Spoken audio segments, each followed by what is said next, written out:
মধ্য পৌষে এসে দেশের বিভিন্ন জেলায় বেড়েছে শীতের তীব্রতা। 10 জেলায় বয়ে যাচ্ছে শৈত্যপ্রবাহ। ঘন কুয়াশা ও হিমেল বাতাসে স্থবির হয়ে পড়েছে জনজীবন। আজ দেশের সর্বনিম্ন তাপমাত্রা রেকর্ড করা হয়েছে রাজশাহীতে 7 ডিগ্রি সেলসিয়াস, যা এই মৌসুমের সর্বনিম্ন।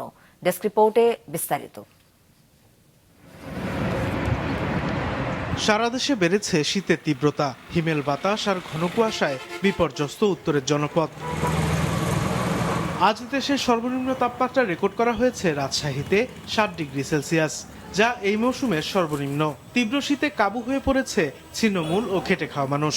ঠান্ডা অতিরিক্ত, আর এখনো ওইভাবেই ঠান্ডা আছে, কমে না। ঠান্ডা খুব প্রকোপ। বাংলাদেশের অন্যান্য জায়গা থেকে রাজশাহীতে আজকে ঠান্ডা খুব বেশি পরিমাণে পড়ছে।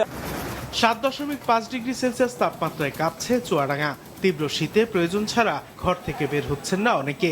জীবিকার তাগিদে যারা বের হচ্ছেন তারা পড়ছেন বিপাকে। আজকে খুব শীত, আমাদের খেটে খাওয়া মানুষের রাস্তা কারণে খুব কষ্ট, কঠিন।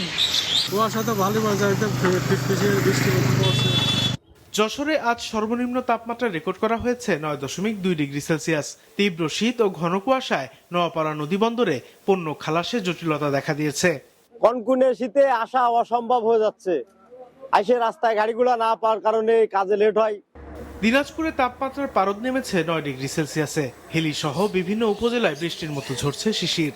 এতে ঠান্ডাজনিত রোগে আক্রান্ত হচ্ছেন বিভিন্ন বয়সীরা। ঠান্ডাতে অসুখ বিসুখ হচ্ছে, অনেক শিশুদের অসুবিধা হচ্ছে, অসুখ হচ্ছে, বয়স্ক লোকদের অসুখ। এই ঠান্ডা বের হয়ে যাচ্ছে না, মনে করেন খুব কষ্ট। এই যে মনে করেন কি করবেন, জীবিকা নির্বাহ করবে গেলে কষ্ট করা লাগে।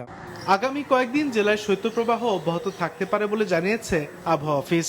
চলমান শৈত্যপ্রবাহটি অব্যাহত থাকতে পারে এবং সেই সাথে এটি আরো বিস্তার লাভ করার সম্ভাবনা রয়েছে। ঠান্ডাজনিত রোগের সংক্রমণ বেড়েছে সিরাজগঞ্জ, শরীয়তপুর, নোয়াখালী ও রাজবাড়ীতেও। বাবুর ঠান্ডা লাগছে, নিউমোনিয়া, তারপর খিঁচানি, তারপর জ্বর। ঠান্ডাজনিত সমস্যার কারণে নেবুলাইজেশন দেওয়া হয়। হ্যাঁ, যেসব বাচ্চাদের বেশি শ্বাসকষ্ট থাকে বা ব্রেথলেসনেস থাকে, ওইসব বাচ্চাদের আমরা অক্সিজেন দিয়ে ম্যানেজ করার চেষ্টা করি।